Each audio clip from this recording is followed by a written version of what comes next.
How long is this going to take? Was our question while waiting in a fast food drive-thru earlier this week. And it was a legitimate one. We had a deadline to get somewhere, the airport, and two cars in front of us had been sitting there for several minutes. Finally, we got to the window and I asked the server if they were understaffed. Yes, there are only three of us here to work. It's been that way for a long time, was her answer. So I thanked her for coming in and working, took our breakfast, and we headed to the airport, where my wife ended up asking the same thing as her flight was delayed for an hour. In our instant gratification age, we don't like to wait for anything. It has even had a negative impact on our faith as we begin to squirm at the slightest delay or overextension of silence in worship. And God forbid that we ever have to wait for hours, days, weeks, months, or horror of horrors, years for God to answer our prayers.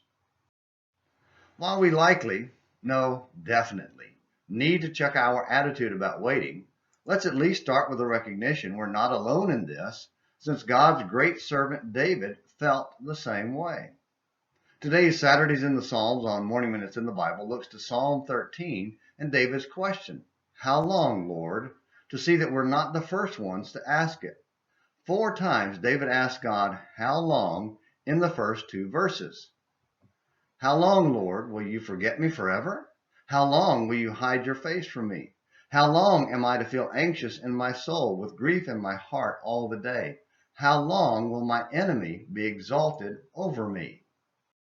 Then he followed with a plea for God to consider and answer me, O Lord my God. Enlighten my eyes, or I will sleep the sleep of death, and my enemy will say, I have overcome him, and my adversaries will rejoice when I am shaken. Yes, David was getting tired of waiting. The text doesn't say what prompted this plea, but considering David spent about a dozen years fleeing from Saul before God answered and removed his enemy, we can know it wasn't after 15 minutes in a drive-through line. Yeah, maybe, no, yes, we need to revise our expectations and learn to patiently wait on God. Since this is the first new video in nearly a week, thank you for patiently waiting.